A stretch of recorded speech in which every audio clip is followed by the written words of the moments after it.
Hello friends, welcome back to my YouTube channel अपना doctor के एम। और आई एम करण मल्होत्रा और today I am talking about acne यानी कि मुहासे। दोस्तों, आजकल सभी की परेशानी है मुहासे यानी कि एक्ने से प्रॉब्लम से बहुत सारे लोग जो जूझ रहे हैं। जनरली ये 16 से 20 की उम्र में बहुत ज़्यादा प्रॉब्लम्स क्रिएट करता है। एक्ने जो होता है वो हमारे फेस के स्किन को जो है वो ख़राब कर देता है। तो एक्चुअली में आज हम इसी वीडियो में इस टॉपिक पे बात करने वाले हैं।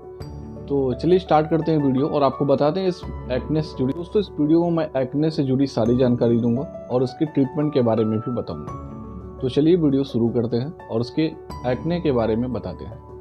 एक्ने त्वचा से संबंधित एक आम स्थिति है जो अधिकांश लोगों में कभी न कभी किसी न किसी को या फिर हर व्यक्ति को ज़्यादातर कभी न कभी प्रभावित करती है। इसके कारण धब्बे, तैली और छूने पर दर्द और गर्म त्वचा जैसी समस्याएं हो सकती हैं। मुहासे सबसे अधिक इन जगहों पर विकसित होते हैं। चेहरा मुहासों से ग्रस्त लगभग सभी लोगों को प्रभावित करते हैं। पीठ मुहासों से ग्रस्त लगभग 15% लोग इस पीठ पे मुहासे से परेशान होते हैं। कभी कभी छाती पे भी मुहासे होते हैं जो लगभग जिससे 15% लोग प्रभावित होते हैं। एक्ने के या धब्बे के कई प्रकार होते हैं। मुहासे होने के धब्बों के लगभग मुख्यतः 6 प्रकार होते हैं। तो इनके प्रकार होते हैं जैसे ब्लैकहेड्स हो गया, छोटे काले या पीले दाने जो त्वचा पर विकसित होते रहते हैं। उनमें गंदगी नहीं होती लेकिन रंग में काले होते हैं क्योंकि बालों के रोम की अंदरूनी जो परत होती है उसका रंग उत्पादन नहीं करती है, जिससे कि पिगमेंटेशन बोला जाता है। होता है white heads. White heads black head के ही जैसे दिखते हैं लेकिन ज़्यादा कठोर हो सकते हैं और दबाने पर खाली नहीं होते हैं। और अगला है पैप्यूल। पैप्यूल जो होता है वो छोटे लाल गांठ जो छूने पर संवेदनशील और पीड़ादायक होते हैं। जैसे कभी कभी पिंपल्स जो निकलते हैं वो छूने पर दर्दनाक होते हैं। नेक्स्ट है पोस्ट्यूल्स। यह पोस्ट्यूल के समान लेकिन केंद्र में एक सफ़ेद टिप होता है जो मवाद के इकट्ठा होने के कारण हो जाता है। और अगला है गांठ, जिसे आप नोड्यूल्स बोलते हैं। बड़ी कठोर गांठें जो त्वचा की सतह पर नीचे बनती है और दर्दनाक भी होती है। अगला है सिस्ट, यानी कि जिससे आप ये भी गांठ की ही तरह होता है। मुहासों के कारण सबसे गंभीर प्रकार का धब्बा है। ये मवाद से भरी हुई बड़ी गांठ है जो फोड़ों के समान दिखती है। कभी कभी आपने स्किन पर देखा होगा ये फोड़े के समान बनी होती है। इसमें ना मिटने वाली निशान बनने का ज़्यादा जोखिम होता है। जनरली एक बार हो जाए तो इसके निशान काफ़ी टाइम तक लॉन्ग टर्म तक हमारी स्किन पर बने रहते हैं। मुहासे होने पर आप क्या कर सकते हैं इस बारे में हम आपको बताने वाले हैं। तो त्वचा के प्रभावित क्षेत्रों को दिन में से आप सतर्कता बरतिए कि उसमें 2 से अधिक बार ना धोएं। बार बार धोने से त्वचा में जलन हो सकती है तथा लक्षण और भी बदतर हो सकते हैं। प्रभावित क्षेत्र को हल्के और गुनगुने पानी से धोएं। बहुत गर्म या बहुत ठंडा पानी मुहासे को बदतर बना सकता है, इसलिए बहुत गर्म या बहुत ठंडा पानी ना यूज़ करें। ब्लैकहेड्स को साफ करने के लिए या दबाने की कोशिश ना करें। ऐसा करने से ये बदतर हो सकता है और पक्के निशान बन सकते हैं। जनरली आपको जब एक्ने हो जाए तो उसे बार बार टच ना करें। अत्यधिक मेकअप और सौंदर्य प्रसाधनों का उपयोग करने से बचें। पानी आधारित उत्पादों का ही उपयोग करें जिन्हें गैर कॉस्मेटिक द्वारा बनाया गया हो। इसका मतलब ये है कि ऐसे उत्पाद जो आपकी त्वचा के छिद्रों को बंद करने की संभावना कम रखते हैं। जनरली होता क्या है कि आप कॉस्मेटिक का यूज़ कर लेते हैं, उसमें केमिकल्स होते हैं जो आपके जो रोम छिद्र होते हैं वो बंद कर देते हैं। इसकी वजह से आपके रोम छिद्र बंद होने की वजह से उसमें गंदगी भरी रह जाती है।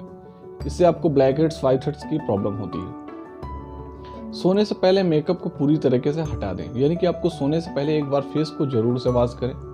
अगर सूखी त्वचा की समस्या है तो आप सुगंध रहित जल आधारित मॉइस्चराइजर का प्रयोग करें।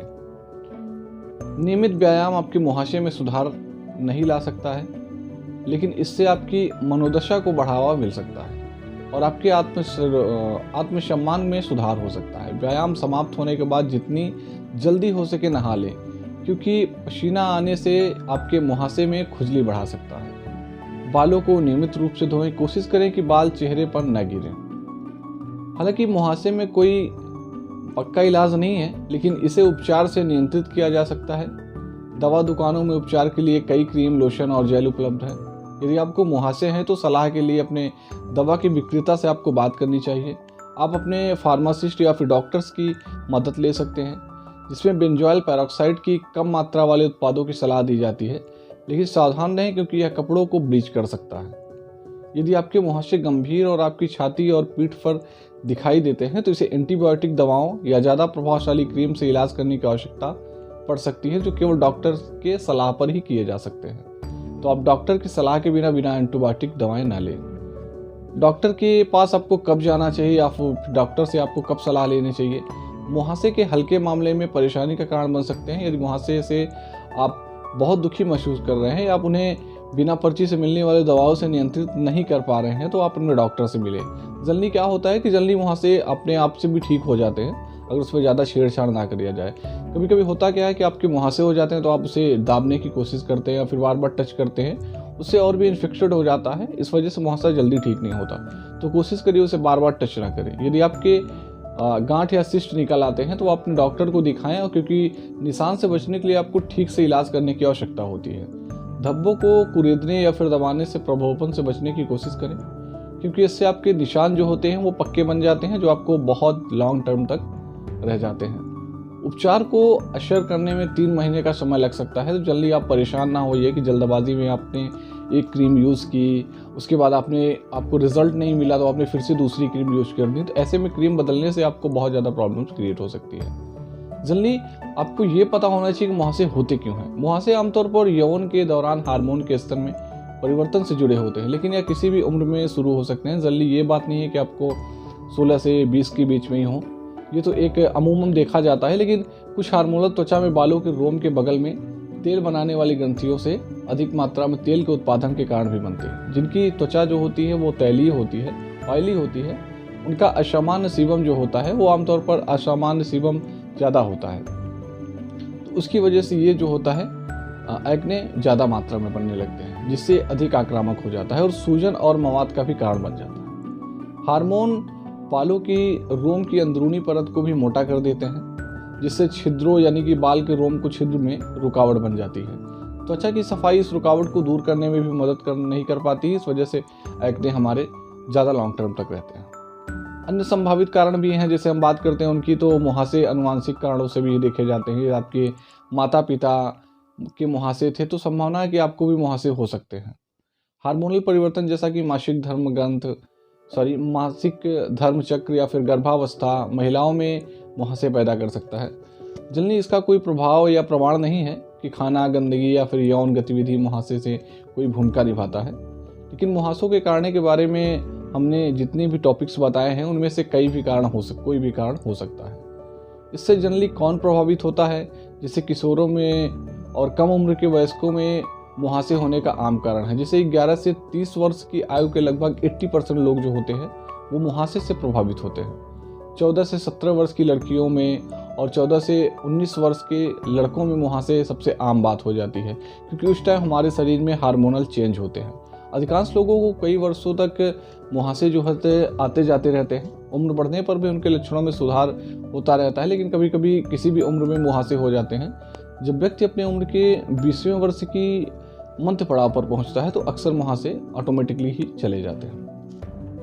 जनरली कुछ मामलों में मुहासे वयस्क जीवन में जारी रह सकते हैं। लगभग 5% महिलाओं और 1% पुरुषों में 25 की उम्र के बाद भी मुहासे होते रहते हैं। जनरली इसका और भी कारण है, जैसे मुहासे तब होते हैं जब त्वचा के छोटे छोटे छिद्र, जिन्हें हम रोम छिद्र या फिर हेयर फॉलिक्स कहा जाता है, वो अवरोधित हो जाते हैं। वासयम ग्रंथि यानी कि सबसिशियस ग्लैंड्स जो होता है, आपकी त्वचा की सतह के बाईं पास या फिर पास पाई जाने वाली एक छोटी ग्रंथियां होती है। ये ग्रंथियां बालों के हेयर फॉलिकल्स से जुड़ी होती है। ये वो छोटे छिद्र जिनमें बाल उगते हैं। वासव ग्रंथि जैसे कि त्वचा की चिकना बनाती है ताकि उन्हें सूखने से रोक सके। यह सीबम नामक एक तैलीय पदार्थ का उत्पादन करता है। जैसा कि आपने हमें देखा होगा कि मान लीजिए आपके स्किन पर ऑयली ज़्यादा है तो आपकी स्किन जो आपकी सूखापन ना होने पाए इसलिए बनाता है। कुछ स्किन के वो उसकी भी एलर्जी की वजह हो जाते हैं। मुहासे होने पर ग्रंथियाँ बहुत अधिक सीबम का उत्पादन करना शुरू कर देती हैं। अतिरिक्त सीबम मृत त्वचा कोशिकाओं के साथ मिलता है। ये दोनों पदार्थ मिलकर फॉलिकल्स पर एक ढक्कन बना देते हैं, जिसकी वजह से हमारे एक्ने होने लगते हैं। यही बंद रोम त्वचा की सतह के करीब होते हैं, तो हमें या बाहर की ओर उभारता है। और जिससे हार्मोनल चेंज हो जाते हैं, जैसे कि टेस्टोस्टेरोन हो गया। टेस्टोस्टेरोन माना जाता है कि युवावस्था में मुहासे टेस्टोस्टेरोन नामक हार्मोन के बढ़े हुए स्तर का कारण भी हो सकता है। ऐसा यौवन के दौरान होता है। हालांकि टेस्टोस्टेरोन हार्मोन लड़कों में लिंग और अंडकोश के विकास को बढ़ाने और लड़कियों में मांसपेशियों और हड्डियों की शक्ति को बढ़ाए रखने में महत्वपूर्ण भूमिका निभाता है। वशामय ग्रंथि विशेष रूप से हार्मोन की प्रति संवेदनशील होती है कि टेस्टोस्टेरोन के स्तर में वृद्धि का कारण ग्रंथियां त्वचा में जरूरत से ज़्यादा सीबम का उत्पादन करती है। परिवार में मुहासे जनरली परिवार की समस्या की वजह से होता है। कुछ खानदानी, जैसे आपको जेनेटिक प्रॉब्लम है, अगर आपके पीढ़ी में किसी को वो मुहासा रहा हो तो आपको भी होने की संभावना होती है।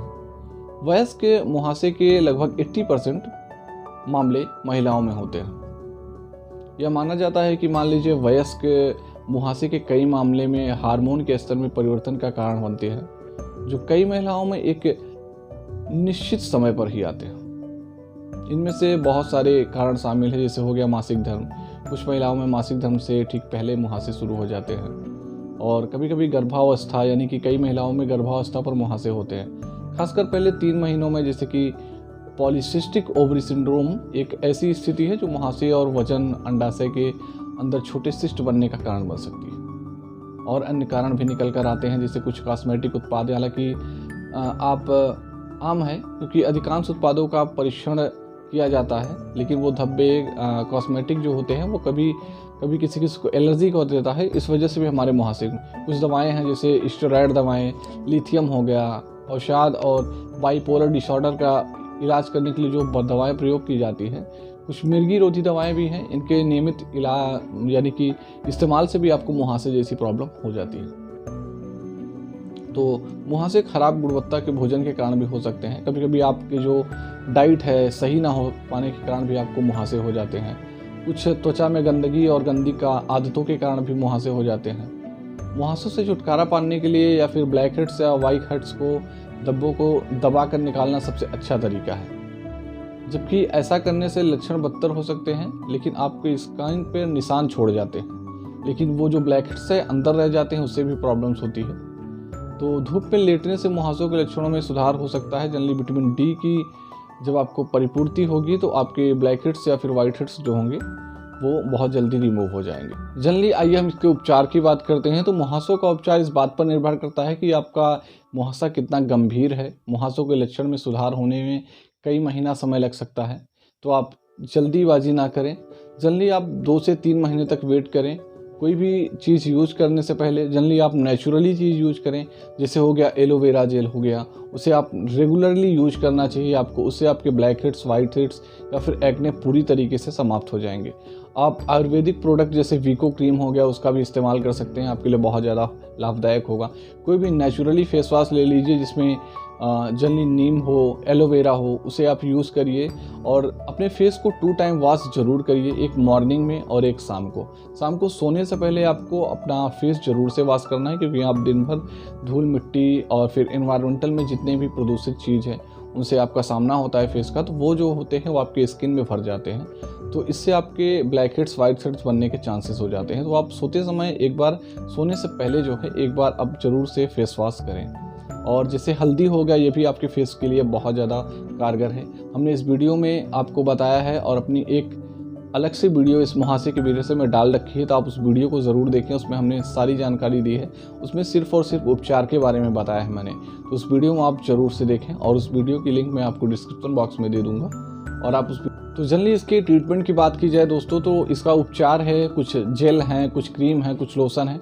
तो इस बारे में हम बात करते हैं। जैसे बेंजोइल पेरोक्साइड हो गया। बेंजोइल पेरोक्साइड त्वचा की सतह पर बैक्टीरिया की संख्या को कम करने के लिए, हालांकि यह एक एंटीसेप्टिक के रूप में काम करता है। यह ब्लैक हेड्स और वाइट हेड्स की संख्या को कम करने में भी मदद करता है और यह एक इन्फ्लेमेशन को भी कम करता है। बेंजोइल पेरोक्साइड आमतौर पर यह एक क्रीम या जेल के रूप में उपलब्ध होता है। यह दिन में 1 या 2 बार उपयोग किया जाता है। मुहासे से प्रभावित आपके चेहरे के सभी हिस्से को आपको धोने से 20 मिनट बाद इसे लगाना चाहिए और इसे कम से कम मात्रा में उपयोग किया जाना चाहिए, क्योंकि इसकी बहुत अधिक मात्रा आपकी त्वचा में खुजली पैदा कर सकती है। यह आपके चेहरे की सूरज की रोशनी के प्रति अधिक संवेदनशील बनाता है, इसलिए बहुत अधिक धूप और पराबैंगनी प्रकाश से बचें। सनस्क्रीन जरूर लगाएं आप सन में निकलने से पहले। बेंजोल पेरोक्साइड का ब्लीचिंग प्रभाव हो सकता है, इसलिए इसे अपने बालों या कपड़ों पर लगाने से बचें। बेंजोल पेरोक्साइड के कुछ दुष्प्रभाव भी हैं, जैसे सूखी और खिंची हुई त्वचा लगने सकती है, आपको जलन, खुजली या चुभने जैसा अनुभव हो सकता है, त्वचा लाल पड़ सकती है या फिर छिल सकती है। तो इसलिए बेंजोल पेरोक्साइड का नियमित या फिर थोड़ा इस्तेमाल करें, ज़्यादा भी किसी चीज़ को ज़्यादा नहीं लगाना चाहिए आपको, उससे आपको प्रॉब्लम्स हो सकती है। अगला है टॉपिकल रेनिटाइड। टॉपिकल रेनिटाइड त्वचा की सतह से मूल त्वचा कोशिकाओं को हटाने का काम करते हैं, जो एंटीफॉक्सिंग होते हैं, जो बालों के रोम को निर्माण में रोकते हैं। टेट्रिनॉयल और एडाप्लिन जो होता है टॉपिकल रेनिटाइड होता है। इसका उपयोग मुहासे के लिए किया जाता है, जेल या क्रीम के रूप में ये भी उपलब्ध होता है। तो अपने चेहरे को धोने से 20 मिनट बाद आपको इसको अपने हिस्से पर लगाना है जहां आपको एक्ने या फिर मुहासा हुआ है। और अगला है टॉपिकल एंटीबायोटिक। टॉपिकल एंटीबायोटिक त्वचा पर उन बैक्टीरिया को मारने का काम करती है जो बंद रोम छिद्र को संक्रमित कर सकते हैं। ये लोशन या जेल के रूप में उपलब्ध है और जो दिन में 1 या 2 बार लगाया जाता है। आमतौर पर 6 से 8 सप्ताह के नियमित इस्तेमाल से इसके प्रभाव दिखने लगते हैं और आपको पूरी तरीके से ठीक हो जाता है। और अगला है एलिजिक एसिड। एलिजिक एसिड जो होता है वो अक्सर मुहासे के वैकल्पिक उपचार के लिए भी किया जाता है। जब बेंजोइल पेरोक्साइड या फिर समटाइड रेनिटाइड नहीं काम करता है तो आपको एलिजिक एसिड का यूज़ बताया जाता है। और हो गए जैसे एंटीबायोटिक कुछ दवाएं हैं। एंटीबायोटिक गोलियां, मौखिक एंटीबायोटिक यानी कि आपको मुंह से लिया जाने वाला, जैसे कि आपको ओरली खाना है, जैसे हो गया टेट्रासाइक्लिन हो गया, नामक एंटीबायोटिक दवाओं के वर्ग में सलाह दी जाती है। कुछ जैसे आपको गर्भवती या स्तनपान कराने वाली महिलाओं को आमतौर पर एरिथ्रोमाइसिन नामक एंटीबायोटिक की सलाह दी जाती है, इसके उपयोग को सुरक्षित माना जाता है। इसे आप गर्भावस्था या फिर स्तनपान कराने में दे सकते हैं, इसके कोई साइड इफेक्ट नहीं है। आमतौर पर मुहासों में सुधार लगभग 6 सप्ताह में हो जाता है। और भी एंटीबायोटिक्स हैं जो आपको डॉक्टर्स के सलाह पर मिल सकती हैं। और हार्मोनल थेरेपी भी है कुछ, जैसे कि आपको हार्मोनल थेरेपी पर अक्सर मुहासों से प्रभावित महिलाओं को लगभग लाभ पहुंच सकता है, खासकर अगर मुहासे मासिक धर्म के आसपास आते हैं। तो पॉलिस्टिक अंडाशय जो होता है, ओवरी सिंड्रोम, जिसे हार्मोनल स्थितियों से जुड़ी होती है। कोसाइड्रोपोल हो गया, और भी बहुत सारे इसके, जैसे आइसोटेट्रिनॉयल हो गया। आइसोटेट्रिनॉयल कई तरीके से प्रभावशाली है, जिससे यह सीबम को सामान्य करने में मदद कर सकता है और इसका बनना कम करता है। तो बहुत सारे ऐसे यूजेस हैं या फिर ट्रीटमेंट है, आप इसका ले सकते हैं। और मुहासों के निशान जो हो जाते हैं कभी कभी, उसके ट्रीटमेंट की बात की जाए तो मुहासों के निशान के उपचार के लिए एक प्रकार की कॉस्मेटिक सर्जरी के रूप में माना जाता है कि आप कॉस्मेटिक सर्जरी कराने पर विचार कर रहे हैं तो अपने डॉक्टर से मिलें। कई निजी क्लिनिक भी मुहासे के लिए उपचार करती हैं, तो आप उनसे मिलें। डब्राबिशन। आई होप ये वीडियो आपको पसंद आई होगी। मैंने इस वीडियो में आपको एक्ने से जुड़ी सारी जानकारी और उसके ट्रीटमेंट और घरेलू उपचार के बारे में बताया दोस्तों। वीडियो पसंद आई हो तो वीडियो को लाइक करें। मिलते हैं अगली वीडियो में, तब तक के लिए नमस्कार। वीडियो देखने के लिए आपका धन्यवाद।